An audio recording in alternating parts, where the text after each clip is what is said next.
उड़ान जो मुश्किलों में भी न थमे, वो उड़ान जो दर्द में धीमी न हो, वो उड़ान जो पूरे जहां से ऊंची हो, वो उड़ान जो रुकने का नाम न ले, उस उड़ान को कहते हैं हौसलों की उड़ान। और इसी हौसले को साथ रखकर भाग्यश्री ने अपने सपनों को साकार किया।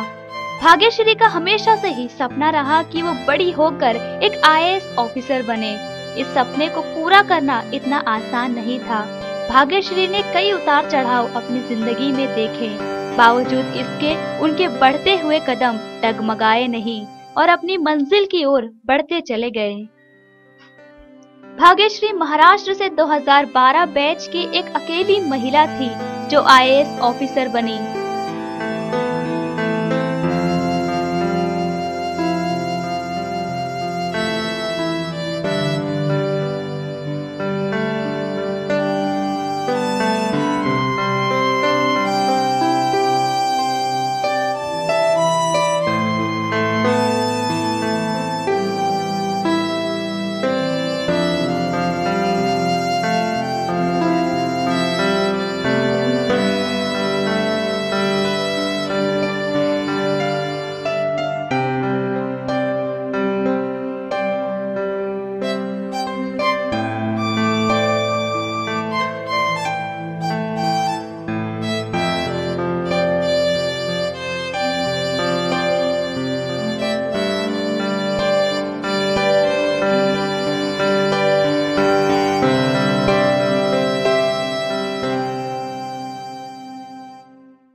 The missile man doctor APJ Kalam ने कहा है कि सपने वो नहीं होते जो हम नींद में देखते हैं, सपने वो होते हैं जो हमें सोने नहीं देते। और ऐसा ही कुछ सपना था भाग्यश्री जी का।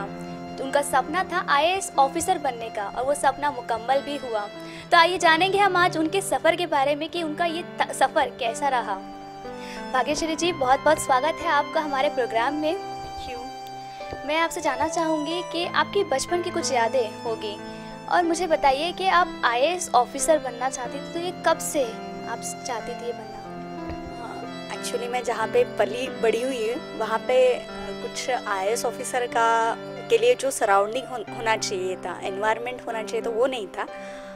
मेरे पापा टीचर थे तो उनकी वजह से ये प्रेरणा शायद मुझे उन्हीं से मिली है, लेकिन डायरेक्टली नहीं, इनडायरेक्टली मिली है। तो मैं तुम्हें एक इंसिडेंस बताना चाहूँगी। मेरे पापा टीचर थे और मेरी मम्मी हेड मिस्ट्रेस थी। तो जब मेरा ग्रेजुएशन हुआ था तो एक दिन ऐसे हुआ कि एक पुलिस की जीप आके मेरे गेट के सामने खड़ी हो गई। वहाँ से एक कोई इम्प्रेसिव जो पुलिस ऑफिसर होते हैं वो नीचे उतरे। उन्होंने मुझे कहा कि ये बानायत सर का घर है क्या? तो मैंने कहा हाँ, आपको किससे मिलना है? तो उन्होंने कहा कि मुझे सर से मिलना है सर, घर पे। तब हमारी आवाज़ सुन के मेरे पापा बाहर आए और वो इंसिडेंस मुझे बहुत अच्छे से आज भी याद है कि उस पुलिस अफसर ने अपनी कैप निकाली, नीचे रखी और मेरे पापा के पैर पे उसने माथा रख दिया और रोने लग गया। तो हम सब वो इंसिडेंस देख के काफ़ी भौचक्के हो गए कि पुलिस ऑफिसर मेरे पापा के पैर पे माथा रख के रो रहा है। तो पापा ने उसको उठाया, मेरे पापा ने उसको पहचाना नहीं। तो बोले सर आपने मुझे पहचाना नहीं। तो फिर उसने अपना नाम बताया, बोला मैं आज सीआईडी के बहुत बड़े पोस्ट पे हूँ।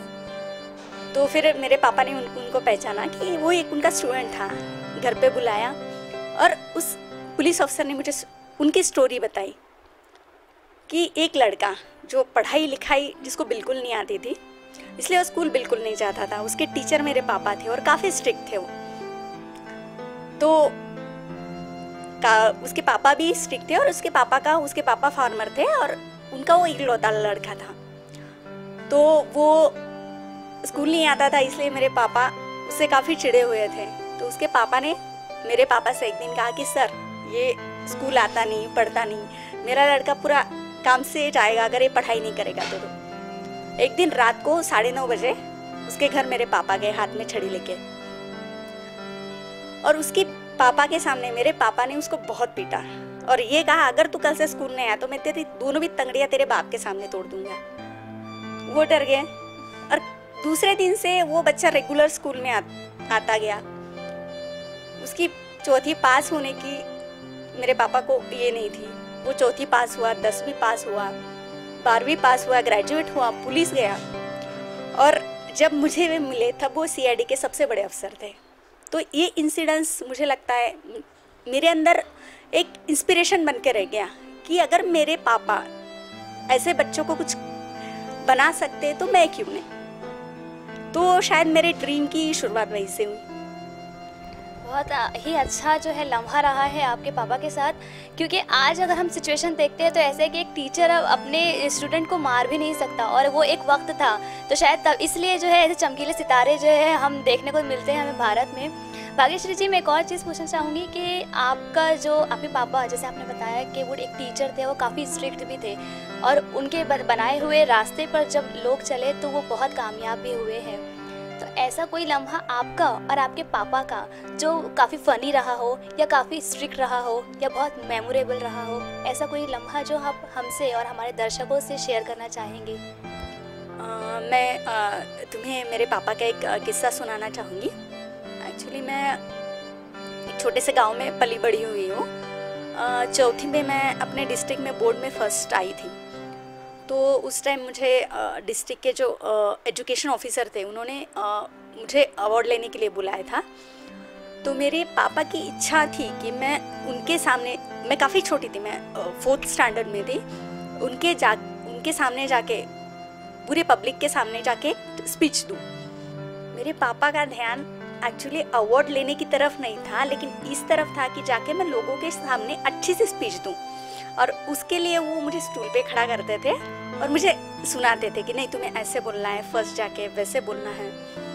और एक बार मैं ऐसे बोलते बोलते लंबा हाथ करते करते स्टूल से गिर पड़ी थी।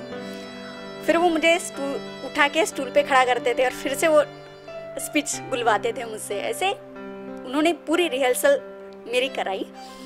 और मुझे याद है वो मेरा पब्लिक के सामने 4th स्टैंडर्ड में, बहुत बड़ी पब्लिक थी, पूरे डिस्ट्रिक्ट से लोग आए थे अपने बच्चों को लेकर, बड़े बड़े अफसर सामने थे, उनके सामने सब बच्चों ने अवार्ड लिए, लेकिन स्पीच देने वाली मैं इकलौती थी वहाँ तक। और मेरे ज़िंदगी का वो पूरी पब्लिक के सामने पहला स्पीच था। और मेरे पापा को खुशी उसकी थी कि ना कि मैं अवार्ड लेने जा रही, लेकिन मैंने स्पीच दिया और काफ़ी अच्छा दिया। शायद से मैंने अच्छा किया होगा, क्योंकि लोग बाद में मुझे बोल रहे थे। इस तरह से मेरे पापा का काफ़ी कंट्रीब्यूशन है। मतलब वो ना कि सिर्फ पढ़ाई की तरफ ध्यान देते, लेकिन ओवरऑल जो पर्सनालिटी डेवलपमेंट होती है आपकी, वो पर्सनालिटी डेवलपमेंट के जो कंटेंट होते हैं वो धीरे धीरे इनडायरेक्टली मेरे अंदर डालते गए थे। और जो भी कोई कंपटीशन होती थी, जैसे डिबेटिंग कंपटीशन हो, कोई जनरल नॉलेज कंपटीशन हो, किसी भी लेवल की कंपटीशन थी, उसमें वो जाके मुझे बिठाते थे और उसकी प्रिपरेशन खुद करते थे मेरे से। आपके फादर वाकई एक अगर आइडियल फादर कहा जाए तो कम नहीं होगा, क्योंकि उन्होंने ना सिर्फ आपको पढ़ाई पर ध्यान दिया है, बल्कि ओवरऑल पर्सनालिटी को उभारना, एक जो कंप्लीट पर्सनालिटी होती है उससे बाहर निकालने में उनका जो है योगदान रहा है। भाग्यश्री इस कामयाबी का श्रेय अपने पति और पिता को देती है। उनका कहना है कि इस पूरे सफर में बचपन से उनके पिता उनकी प्रेरणा रहे हैं। पिता ने न सिर्फ पढ़ाया है, बल्कि उनके व्यक्तित्व को संवारा है। पिता की बहुत सी खूबसूरत यादें भाग्यश्री के साथ जुड़ी है। भाग्यश्री जी, आपकी लाइफ का एक ऐसा मोमेंट था कि जब आप अपनी मम्मी को भी संभाल रही थी और उस टाइम पे आपके पापा नहीं थे, एंड एट दैट टाइम आप जो है वो अर्निंग भी करती थी। तो वो लम्हा बताइए कि कैसा गुजरा आपका, और क्या ज़रूरतें थी कि आपको अर्निंग भी करनी पड़ी? एक्चुअली मेरे, जैसे मैंने पहले बताया कि मेरे मम्मी पापा दोनों भी सर्विस थे, और मैं उनके शादी के 17 साल बाद हुई थी, तो मैं काफ़ी लाडली थी। और मैं जब तक मेरे पापा थे तब तक मैंने किसी चीज़ की कमी मैंने देखी नहीं थी मेरे जीवन में, मेरे लाइफ में। लेकिन सडन एक चीज़ मेरे लाइफ में ऐसा आया कि 2006 की बात है। मैंने पहले ही बताया कि मेरी मम्मी की सिचुएशन ख़राब होती थी, मतलब वो बीमार वगैरह रहती थी। तो मेरे मम्मी के बॉडी के ऊपर जो ब्रेन का कंट्रोलिंग होता है, वो ब्रेन का कंट्रोलिंग चला गया था। तो 2006 में 3, साढ़े 3, 4 महीने हम हॉस्पिटल में ही थे पूरे। और उनकी सिचुएशन में थोड़ा सा सुधार आया। हम घर पे आए और जिस दिन हम घर पे आए उसके दूसरे दिन मेरे पापा को सडन हार्ट अटैक आया और उसमें उनकी डेथ हो गई। तो वो सिचुएशन ऐसी थी कि मेरी मम्मी को होश नहीं था, उनको 3-4 महीने पता ही नहीं चला था कि मेरे पापा गए हैं। घर में मैं इकलौती थी और उस टाइम पे जो हमारे जो रिलेटिव या सगे लोग होते उन्होंने साथ देना चाहिए था या मुझे संभालना चाहिए था, इसका वो उल्टा कर रहे थे। मुझे याद है तब तक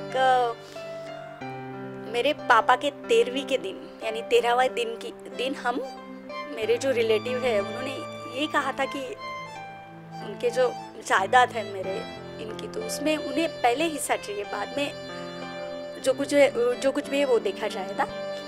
तो उस टाइम मुझे लगा था कि नहीं, मुझे इस सिचुएशन को तो हैंडल करना चाहिए लेकिन इसमें से निकल भी जाना चाहिए। जहाँ तक तुम्हें पता होगा कि पापा की डेथ के बाद मम्मी की सिचुएशन ऐसी है, तो मुझे सबसे पहले संभालना ज़रूरी था। लेकिन मैं खुद को संभालने से पहले मेरी मम्मी को संभाल रही थी, मैं सिचुएशन संभाल रही थी। और एक टाइम ऐसा आया था कि मेरे पापा के डेथ के 20-25वें दिन बाद मैं कोर्ट में उनका वारिस खुद को प्रूव कर रही थी, मैं और मेरी मम्मी। क्योंकि एक जो सो कॉल्ड मेरे रिलेटिव है उन्होंने बैंक को बोला था कि बारनाथ सर के वारिस अब कोई नहीं है, इसलिए उनका जो कुछ भी है वो हमें देना चाहिए। तो सिचुएशन ऐसी थी, तो मुझे लगा था कि नहीं, इस सिचुएशन में मुझे काफ़ी टफ होना पड़ेगा, टफ रहना पड़ेगा, मम्मी को संभालना पड़ेगा, खुद को संभालना पड़ेगा। और मुझे उस वक्त लगा था कि नहीं, मुझे फाइनेंशियली भी खुद को सेफ रखने की ज़रूरत है। तो उस टाइम मैंने एक ऐड देखा अमरावती महानगर पालिका में, वहाँ पे विषय तज्ञ यानी स्कूल इंस्पेक्शन करने वाले लोगों की ज़रूरत थी। तो उसके लिए मैंने एग्ज़ाम दिया, मैं पास हो गई उसमें। और उसके बाद इंटरव्यू भी हुआ, तो शायद मेरा लक अच्छा था कि उसमें भी मैं पास हो गई। और फिर मैं घर नहीं छोड़ सकती थी मम्मी की वजह से, तो इसलिए मैंने अप डाउन करने का डिसाइड किया कि नहीं, मुझे अप डाउन करके अपना जॉब संभालना है, मम्मी को भी और घर को भी संभालना है। तो सुबह मैं मम्मी को संभालती थी, उठाती थी, उसको खिलाती पिलाती थी, खुद की तैयारी करती थी, बस में बैठ जाती थी खाना वाना बना के। मुझे हालांकि पहले खाना भी बनाना बिल्कुल नहीं आता था, तो बस से मैं 1-1.5 घंटे का ट्रैवलिंग करके अमरावती जाती थी। वहाँ पे एजुकेशन डिपार्टमेंट में साइन करके जो मुझे स्कूल अलॉट किए गए थे वहाँ पे पहुँच जाती थी। स्कूल का इंस्पेक्शन वगैरह करने के बाद में फिर से ऑफिस आती थी, साइन करती थी, बाय बस 1-1.5 घंटे का ट्रैवल करके घर पे पहुँच जाती थी। मम्मी की मेडिसिन, मम्मी का ख्याल रखने के बाद जो कुछ भी था खाना पका रही थी, उसको मुझे खिला के मैं सो जाती थी। ऐसा मेरा रूटीन था। तो मीनवाइल मेरे पापा ने मुझे पहले कई बार कहा था मुझे पढ़ाते वक्त, लो एम इज़ अ क्राइम। मेरे पापा हमेशा कहा करते थे कि उनके स्टूडेंट को भी पढ़ाते हुए उन्होंने यही बोला था कि तुम्हें ज़िंदगी में कुछ एम रखना चाहिए, और एम भी बहुत अच्छा रखना चाहिए ताकि तुम अच्छे आगे बढ़ सको, अच्छे इंसान बन सको, अपने लिए कुछ कर सको, अपने देश के लिए कुछ कर सको, तभी तुम अच्छे इंसान कहलाओगे। तो वो बात मुझे हमेशा याद आती थी। मुझे लगता था कि नहीं, मेरा लाइफ यहाँ तक सीमित नहीं, मुझे आगे कुछ करना चाहिए। जैसे सर ने उनके बच्चों को पढ़ाया था, मुझे पढ़ाया था। तो उस टाइम मैंने एक ऐड देखी महाराष्ट्र लोक सेवा आयोग की, तो उसमें गैजेटेड ऑफिसर की कुछ पोस्ट निकली हुई थी। मैंने इसी सिचुएशन में नौकरी ना छोड़ते हुए उसी सिचुएशन में पढ़ाई करने का डिसाइड किया। तो कभी बस में, कभी घर पे, कभी ऑफिस में कोना पकड़ के, कभी स्कूल में जाने के बाद स्कूल का जो प्रोग्राम होता वो ख़त्म होने के बाद अपना किताब लेके बैठ जाती थी। तो ऐसे करते करते मैंने पढ़ाई की। और इसी टाइम में सिचुएशन ऐसी थी कि उस उम्र में जो कुछ मैं कर रही थी शायद वो मेरे एज के और मेरे हिसाब से काफ़ी एग्जैक्ट हो जाती थी, मैं काफ़ी एग्जैक्ट हूँ। तो उसकी वजह से मुझे थोड़ा बीमार सा लगने लगा। फिर भी मैंने उसकी तरफ ध्यान नहीं दिया, मेरा पूरा ध्यान पढ़ाई, घर संभालना, नौकरी संभालना इसी में ही लगा हुआ था। कुछ दवाइयाँ भी चलती रही, लेकिन इतना ध्यान जितना देना चाहिए था उस सिचुएशन में मैंने उतना खुद की तरफ दिया नहीं या पॉसिबल ही नहीं हो पाया मेरे से। तो बाय गॉड्स ग्रेस मैं प्रीलिम पास हो गई, मैं जो मेंस होता है वो भी पास हो गई। और फिर सिचुएशन कुछ ऐसी थी कि मैं वो महाराष्ट्र लोक सेवा आयोग का एग्ज़ाम भी पास हो गई। और मुझे याद है तब मुझे पोस्ट अलॉट हुई थी नायब तहसीलदार, क्लास 2 की पोस्ट है। मीनवाइल मैंने एक एजुकेशन डिपार्टमेंट का प्रोजेक्ट ऑफिसर का एग्ज़ाम दिया था और मैं फिर से वही बाय गॉड्स ग्रेस मैं वो भी एग्ज़ाम पास हो गई। अब मेरे पास 2 पोस्ट थी, हालांकि जो मैं नौकरी कर रही थी वो भी मेरे पास थी, लेकिन सिचुएशन ऐसी आई थी कि अब मैं क्या करूं, क्योंकि वो मेरे ज़िंदगी का टर्निंग पॉइंट था। उस सिचुएशन में मुझे अपना डिसीजन लेना था कि मुझे इस डायरेक्शन में जाना है, ये मेरे लाइफ की आगे की दिशा होगी। तो मैंने मेरी मम्मी से पूछा कि ये ऐसे सिचुएशन है, करूँ क्या। और मुझे लग रहा था कि मेरी मम्मी वैसे एजुकेशन डिपार्टमेंट की है तो वो ये बोलेंगी कि लड़कियों के लिए ये जॉब सेफ होता है, तुम ये करो एजुकेशन डिपार्टमेंट का जॉब। तो मेरी मम्मी ने कहा नहीं, तुम्हें जो ठीक लगता है वो करो। अब मैंने ये किया कि मेरे हाथ में 2 अच्छी पोस्ट आई थी क्लास 2 की, वो दोनों भी मैंने छोड़ दी। और सिचुएशन ऐसी थी कि मीनवाइल जो मैंने कुछ एग्ज़ाम के लिए प्रिपरेशन के लिए कुछ छुट्टियाँ ले रखी थी, कुछ टाइम का मिसमैनेजमेंट हुआ था, तो उसकी वजह से जो मेरे हाथ में थी उस नौकरी ने मुझे छोड़ दिया। तो मैंने 2 अच्छी पोस्ट छोड़ी और जो पोस्ट पे मैं ऑलरेडी थी उसने मुझे छोड़ दिया। तो सिचुएशन ऐसी थी कि मैं ऑलरेडी 2 पोस्ट नकार चुकी थी, अब मेरे हाथ में कुछ नहीं था। तो उस दिनों आदिवासी विभाग होता है गवर्नमेंट का, उसको कुछ स्कूल आदिवासी बच्चों को पढ़ाने के लिए टीचर्स की ज़रूरत थी। तो मैं जाके एग्ज़ाम और इंटरव्यू दे आई, फिर शायद फिर लग काम कर गया, शायद मेरे मम्मी पापा का ये आशीर्वाद और मेरा लक शायद काम कर गया, वहाँ पे भी मुझे चांस मिल गया। और मुझे तुम्हें पता होगा शायद अपने महाराष्ट्र सेट का यवतमाल और आंध्र प्रदेश बॉर्डर पे तालुका है जरी जामनी नाम का, वहाँ पे वो एरिया पूरा नक्सलाइट है, तो वहाँ पे मैं जॉब करने चली गई अकेली। तो मुझे याद है कि मैं स्कूल के बच्चों को मैथमेटिक्स पढ़ाती थी। पढ़ाने के बाद मैं अपने रूम पे आके अंदर से ये कुंडी लगा के पढ़ाई करने बैठ जाती, जो कुछ भी मेरे साथ है, जो कुछ भी मैं वहाँ पे लेके गई थी। तो मेरे एचएम के ध्यान में आ गया कि मैडम फटाक से पढ़ा देती है, मतलब बच्चों को ठीक से पढ़ा देती है और रूम में जल्दी से किसी से बात नहीं करती, इधर उधर टाइम पास भी नहीं करती, कुछ भी नहीं करती, जाके रूम में वो दरवाज़ा लगा के पता नहीं क्या करती है अंदर। तो उन्होंने एक दिन मुझे पूछा कि मैडम आप इतने देर तक अंदर करती क्या हो। तो मैंने उनको जवाब दिया था कि सर मैं योगा करती हूँ, मन शांति के लिए बहुत अच्छा होता है सर वो योगा। तो उनको बड़ा अच्छा लगा था।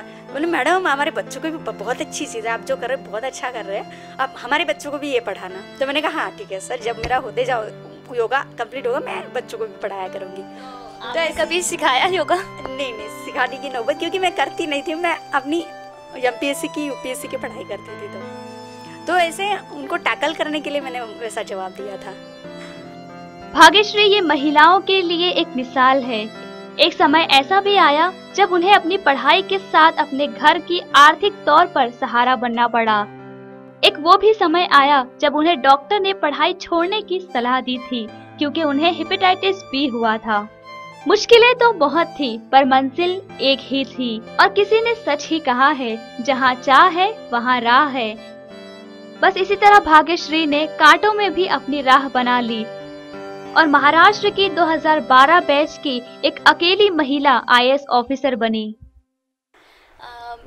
भाग्यश्री जी, आपने मतलब जब मैंने पढ़ा आपके बारे में तो मुझे पता चला कि आपको जो है आपकी प्रिपरेशन के दौरान, जब आप यूपीएससी की प्रिपरेशन कर रही थी तो हेपेटाइटिस बी हुआ था आपको, और उस टाइम पे आपको डॉक्टर ने सलाह दी थी कि आप पढ़ाई छोड़ दें क्योंकि आप लोड ना ले ज़्यादा।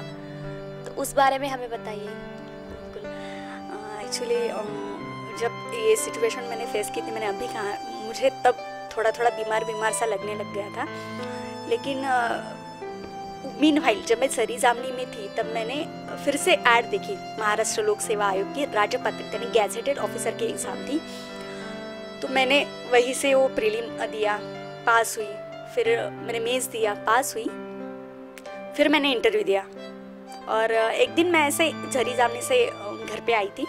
मैं और मेरी मम्मी सो रहे थे अंदर। तो रात 12 सवा 12 बजे की बात है, मेरे घर का फ़ोन अचानक से बजने लगा। तो हम दोनों हड़बड़ी में उठ गए। हमें लगा कि इतनी रात हमें कौन फ़ोन करेगा ऐसे। तो मैंने वो फ़ोन उठाया। फ़ोन पे पाटिल सर थे। तो उन्होंने ये बोला, भाग्यश्री बात कर रही हो? मैंने कहा हाँ सर, इतने रात फ़ोन? तो बोले MPSC का रिज़ल्ट लग गया, गैजेटेड ऑफिसर का। तो मेरे दिल में था कि मैं लिस्ट में हूँ नहीं हूँ, पता नहीं क्या बोलेंगे सर। तो मुझे अभी भी याद है उनके वर्ड थे, कॉन्ग्रेचुलेशंस भाग्यश्री, ना कि तुम लिस्ट में हो बल्कि तुमने इस बार अपने कैटेगरी में और पूरे लेडीज़ में अपने स्टेट से टॉप किया है। तो वो मेरे लिए बहुत अच्छा मोमेंट था। मैंने मेरे पापा को तब फूल चढ़ाया, मेरे मम्मी के आशीर्वाद लिए और फिर मैं नागपुर में मेरी पोस्टिंग हुई थी as a class 1 officer sales tax department में, और वहाँ पे मैं ज्वाइन हो गई। तो ऐसे कंटिन्यूस वो बीमारी जो मेरे अंदर थी ही, एक दिन मैं केबिन में अचानक गिर पड़ी। वैसे मुझे चक्कर वक्कर कभी आते नहीं है। तो मेरे STI ने वो देखा कि मैडम अचानक से गिर पड़ी है केबिन में। तो सब लोग आए, मेरी कलीग्स वगैरह लेडीज, उन्होंने मुझे हॉस्पिटलाइज कर दिया। तो मेरे टेस्ट वगैरह हुए, सब हुए। तो वो देखने के बाद श्योरटेक हॉस्पिटल में मुझे अभी भी याद है कि डॉक्टर ने मेरे आई को, मम्मी को बुला के बोलते हैं कि मैं इनका इलाज करूँगा अपनी, I will try my best, लेकिन मैं इनकी गारंटी बिल्कुल नहीं दे सकता है, इनकी सिचुएशन काफ़ी ख़राब है। और इन्होंने अब तक अपनी ओर ध्यान क्यों नहीं दिया। तो उसके बाद मैं काफ़ी सारे दिन एडमिट रही वहाँ पे। मेरी सिचुएशन में थोड़ा सा सुधार भी आ गया, मैं घर पे भी आ गई, लेकिन मेरे अंदर था। और तब तक मैं UPSC के 3 अटेम्प्ट दे चुकी थी। प्रीलिम निकल चुकी थी, एक बार मेंस भी निकल चुकी थी। तो तब तक मैं क्लियर नहीं हो पाई थी, मतलब फाइनल क्लियर नहीं हो पाई थी मैं। तो मेरे दिमाग में था कि नहीं, मुझे अब UPSC भी, मैंने MPSC किया, मुझे UPSC भी करना है। मेरी पढ़ाई कम ज़्यादा चालू ही थी। तो मीनवाइल जब मुझे डॉक्टर ने कहा था कि आप पूरी तरह से अब रेस्ट लो, आपके लिए रेस्ट ज़्यादा ज़रूरी है, ना कि IAS ऑफिसर बनना ज़रूरी है। एक तो आप तो IAS ऑफिसर बनना चूज़ करो या रेस्ट करो, या अपनी मौत को चूज़ करो, क्योंकि आपकी कंडीशन काफ़ी क्रिटिकल है। तो लेकिन मेरे अंदर का कीड़ा मुझे वो ये रेस्ट नहीं लेने देता था। तो जैसे भी हो वैसे मैंने ऑफिस भी चालू रखा और अपनी पढ़ाई भी चालू रखी। प्रीलिम्स आई 2011 की। इस बार ऐसे हुआ था कि UPSC ने प्री का सिलेबस टोटल चेंज कर दिया था। तो उस सिचुएशन मैंने प्रीलिम फेस की, प्रीलिम्स दी, फिर पास हो गई, फिर मेंस दी। मुझे बिल्कुल नहीं लग रहा था, क्योंकि मेंस मुझे अभी भी याद है, मैं जब मुंबई देने गई थी पेपर्स, तब मेरी आई भी मेरे साथ थी, मेरी मम्मी। और जैसे तैसे मैं पकड़ के एग्ज़ाम हॉल पहुंच जाती थी। मेरे साइड में इतना ग्लूकोज, उसमें पानी डाल के, यानी इतना ग्लूकोज, उससे आधा पानी डाल के मैं बोतल में रख देती थी और हर 20 मिनट बाद ग्लूकोज पीते पीते पेपर्स लिखती थी अपने। तो ऐसे मैंने पेपर्स दिए, मुझे बिल्कुल नहीं लग रहा था, इसलिए मैंने अभी तक ज़िंदगी में अपने रिज़ल्ट खुद नहीं देखे हैं, चाहे पे नेट पे हो या पेपर में हो, जैसे कुछ भी हो। तो इस बार तो सवाल ही नहीं उठता था, इतनी ख़राब सिचुएशन थी। तो फिर से मेरा लक, मेरे मम्मी पापा के आशीर्वाद या कुछ ऐसी चीज़ें काम कर गई, मैं पास हो गई। मीनवाइल ऐसे हुआ था कि उसके बाद मेरी सिचुएशन बिगड़ते हुई थी। मेरे ईयर तो डैमेज किया था उसने। हेपेटाइटिस बी का कन्वर्शन अब एब्डोमिनल ट्यूबरकुलोसिस में हो चुका था, क्योंकि मैंने रेस्ट नहीं ली थी प्रॉपर तरीके से। जो डॉक्टर ने कहा था मुझे कि रेस्ट लेना आपकी ज़रूरी है, आपकी हेल्थ की तरफ ध्यान देना ज़रूरी है, वो मेरे से नहीं हुआ था शायद। तो TB की वजह से मेरे राइट ईयर और आई डैमेज कर चुका था तब वो TB। तो अब मैं मेंस पास हो गई, तो मुझे इंटरव्यू के लिए मॉक करना ज़रूरी होता है। तो उसके लिए दिल्ली या कहीं और जाना था। तो इस सिचुएशन में मैं जा नहीं सकती थी। मीनवाइल मेरी शादी हो गई थी और स्पेशली मैं अपने इस सारे जो उसके बाद का जर्नी है उसका क्रेडिट मैं अपने हस्बैंड को देना चाहूँगी, क्योंकि उस टाइम में उन्होंने मुझे बहुत सपोर्ट किया था। उनकी जगह पे अगर कोई और होता तो मुझे पहले ये बोलता था अपने पहले हेल्थ का ख्याल करो, बाकी एग्ज़ाम जैसे सब बोल रहे थे कि एग्ज़ाम बाद में होती जाएगी, तुम कभी भी वो कर सकती हो। तो फिर भी जब उन्होंने देखा कि नहीं ये ज़िद्दी लड़की चुप बैठने वालों में से नहीं है, तो उन्होंने ना कि मुझे डिस्करेज किया, मुझे इनकरेज करना है ना, मैं तुम्हारा इंटरव्यू लेता हूँ, चलो प्रैक्टिस करो। तो कई बार मुझे वो सामने बिठा के इंटरव्यू लेते थे। मेरे बायोडाटा की प्रिपरेशन उन्होंने खुद करके दी है मुझे। मैं टैक्सेशन में काम करती थी, तो टैक्सेशन का नॉलेज उन्हें बहुत ज़्यादा था क्योंकि वो खुद टैक्सेशन में थे पहले। तो मेरा टैक्सेशन का पूरा पार्ट इंटरव्यू का, तो उन्होंने मुझे रेडीमेड मेरे हाथ में दिया था कि नहीं टैक्स के एक्सपेक्टेड ये क्वेश्चन है, उस पर ऐसे ऐसे आंसर देना है, ये ऐसा करना है वैसा करना है। और इवन बायोडाटा रहो, टैक्स रहो, जो ओवरऑल जो कॉन्फिडेंस किसी कैंडिडेट में होना चाहिए। आप जब यूपीएससी के जैसे पैनल के इंटरव्यू फेस कर रहे हो, तो उस टाइम में जो कॉन्फिडेंस होना चाहिए वो शायद मेरे हस्बैंड की वजह से उन्होंने दिया था मुझे कि नहीं जाके जैसे भी हो जाके दे आओ, क्या होगा, ज़्यादा से ज़्यादा तुम फेल हो जाओगे, उससे ज़्यादा क्या हो सकता है, ट्रीटमेंट बाद में कराएंगे, मैं हूँ अभी, कोई बात नहीं। तो फिर इंटरव्यू का दिन आया, मैं बिना मौके इंटरव्यू के पैनल के सामने गई। तो पैनल मुझे कुछ देर पहले पता चला था कि जो पैनल हेड है वो मैडम थी, वो लेडी थी, वो कुछ मार्क्स अच्छे नहीं देती। तो मुझे लगा था कि नहीं मेरा हाथी अब तक तो बच गया है, लेकिन पूछ की वजह से मेरा हाथी भी जाने वाला है। अब इतनी सारी डिफ़िकल्टीज़ में मैं यहाँ तक तो आ गई, लेकिन अब फाइनली मैं चली जाऊँगी। इसलिए मुझे लगा था कि नहीं जो भी करना है अब जाना ही तो है, नहीं तो भी फेल होने वाले, नहीं तो भी फेल है, क्यों ना अच्छे ढंग से एक इंटरव्यू करो आप। तो मैं पैनल के सामने गई, पैनल की जो हेड थी मैडम, तो उन्होंने कहा, मुझे बैठने के लिए बोला और बोला Bhagyashree today I have a throat infection, I can't speak properly today. तो जैसे उन्होंने ये कहा तो मैंने उनको आंसर दिया, madam okay madam, even I can't hear properly today because I have a year problem. तो जैसे मैंने ये जवाब दिया तो वो पूरा पैनल हंस पड़ा। और उसके बाद सवाल जवाब शुरुआत ही जो है वो बहुत ही ज़्यादा अच्छी हुई। अच्छी तो नहीं बोल सकते थे, लेकिन मैंने सिचुएशन का शायद अच्छे से टैकल किया, एक कंफर्ट जोन बन गया था उस वक्त। तो शायद से तो सवाल जवाब चालू है। तो सवाल जवाब आते आते टैक्सेशन पे आ गए, लटक गए उनका, क्योंकि मेरे बायोडाटा में था कि मैं as a class 1 officer sales tax में काम कर रही हूँ। तो उन्होंने चालू किया कि आप लोगों को ये नहीं लगता कि जो टैक्स बर्डन है वो आजकल काफ़ी ज़्यादा लोगों के पड़ रहा है, और आप लोग ऐसे हो कि बहुत स्ट्रिक्टली उसे वसूलते हो, लोगों को कंफर्ट नहीं देते हो।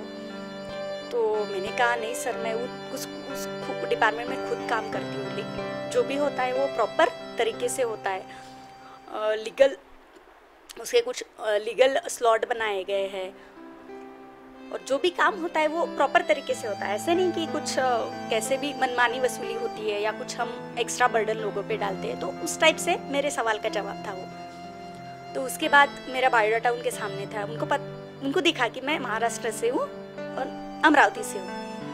तो उन दिनों एक इशू, काफ़ी यहाँ का इशू तुम्हें पता होगा, चल रहा था, मतलब न्यूज़ में, मीडिया में वगैरह, वो था फार्मर सुसाइड।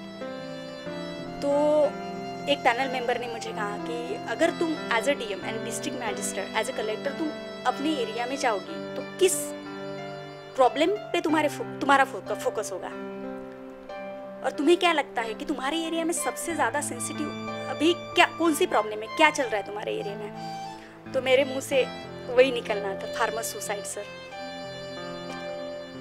तो उन्होंने कहा कि एज अ डीएम तुम वहाँ पे जाके क्या करोगी फिर उस एरिया में।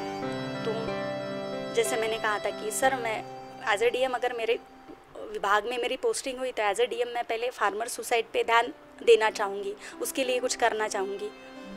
तो बोले एज ए डीएम यानी कलेक्टर के लिए वही काम बचा है सिर्फ, क्या लॉ ऑर्डर के प्रॉब्लम्स होते हैं, डेली एडमिनिस्ट्रेशन होता है, ये सब प्रॉब्लम तुम नहीं देखोगी कि जाके बस फार्मर सुसाइड चालू करोगी। तो मैंने कहा सर, डीएम एक आदमी होता है, एक इंसान होता है, उसे अगर ये दिखता है कि सामने वाले इंसान इतने अगर सुसाइड कर रहे, प्रॉब्लम में है, तो एज ए इंसान मैं, as a DM, as a इंसान मैं उसी प्रॉब्लम को सबसे पहले सॉल्व करना चाहूंगी, ना कि बाकी के इशू। इस टाइप के मेरे सवाल जवाब होते गए।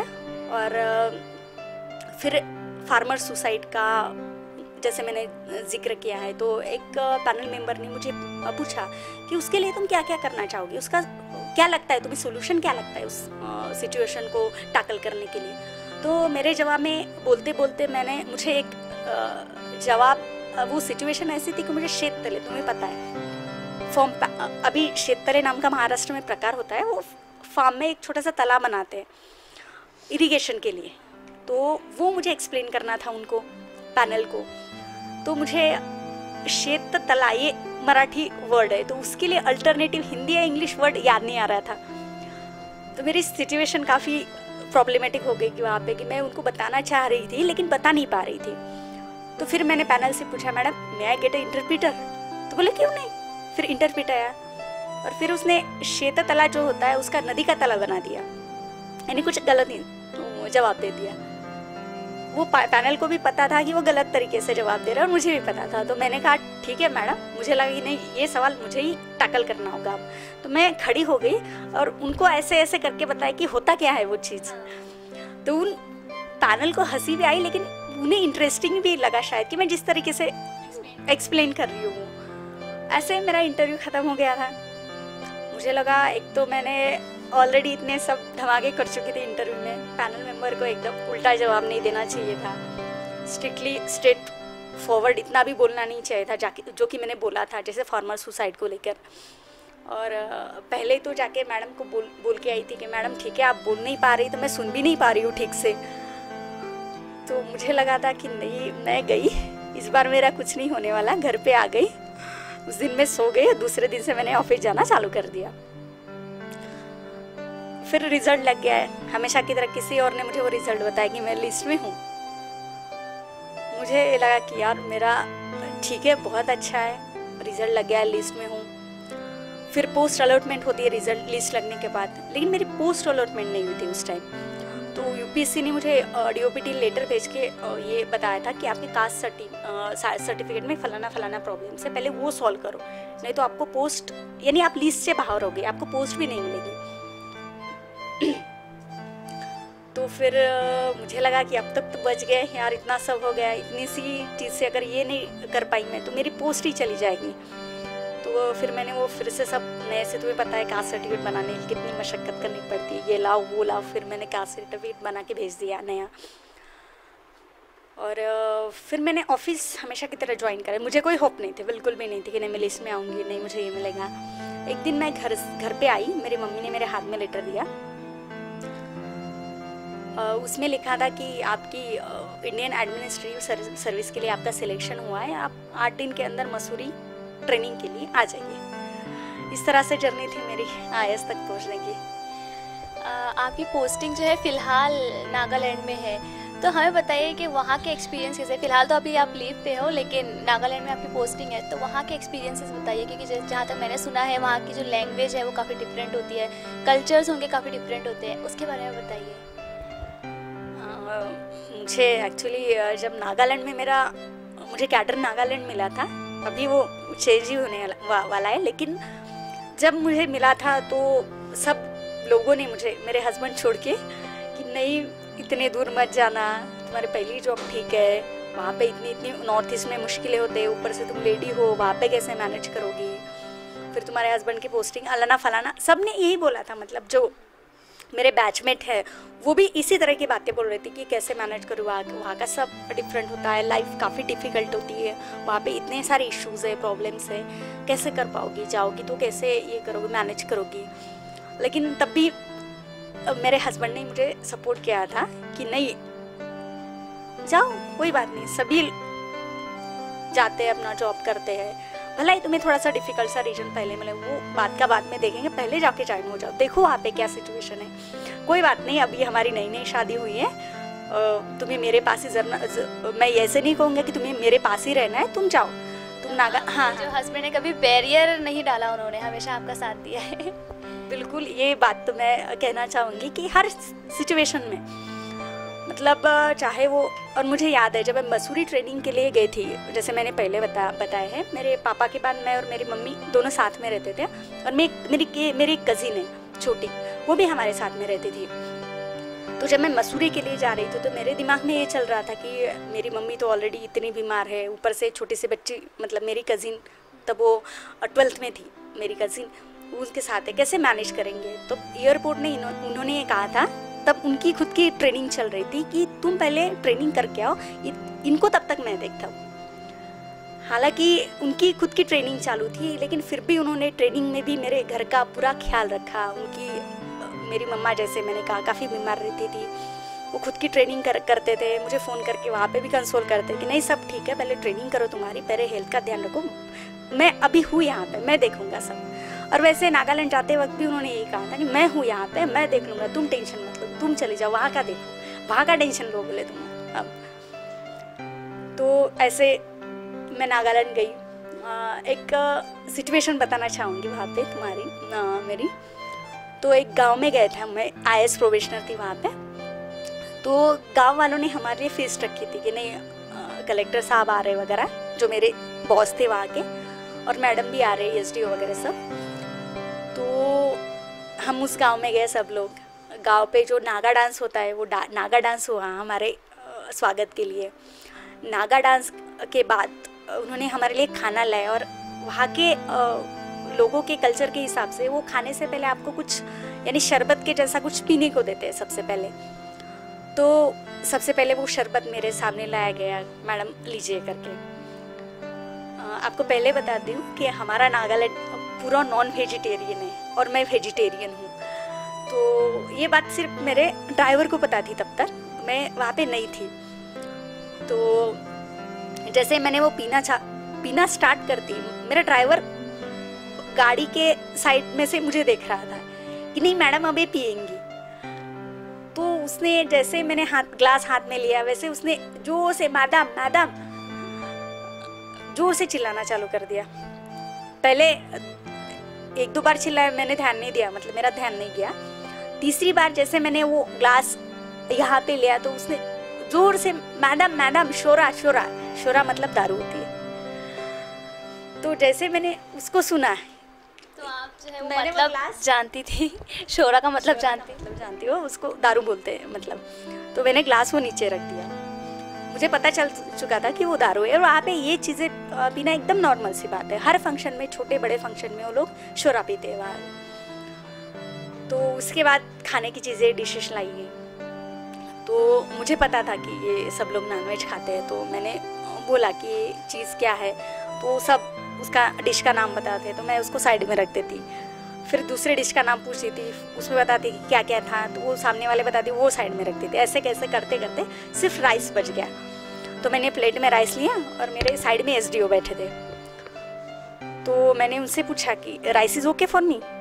तो बोले yeah ma'am you can take it, rice is okay, it's normal, मतलब ठीक है, इसमें कुछ नहीं है।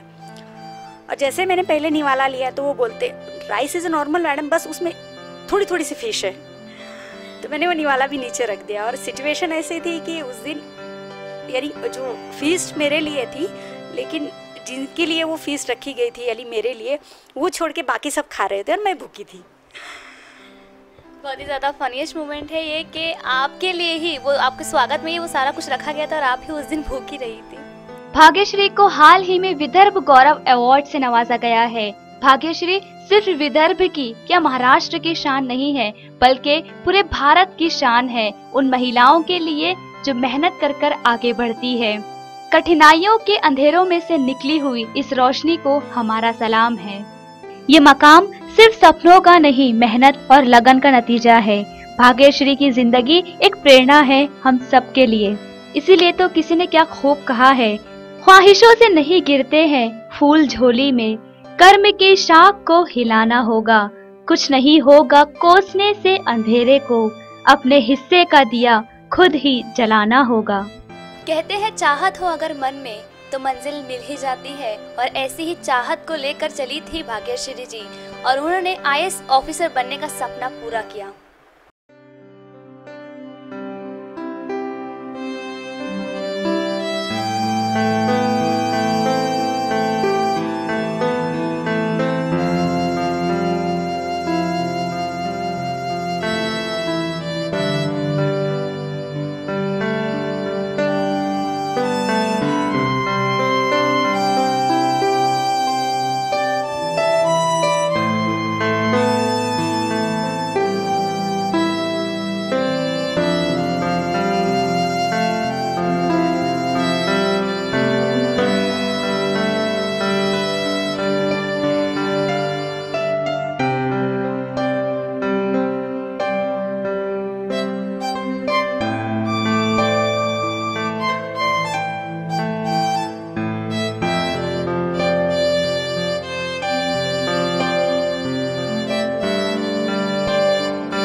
वो उड़ान जो मुश्किलों में भी न थमे, वो उड़ान जो दर्द में धीमी न हो, वो उड़ान जो पूरे जहां से ऊंची हो, वो उड़ान जो रुकने का नाम न ले।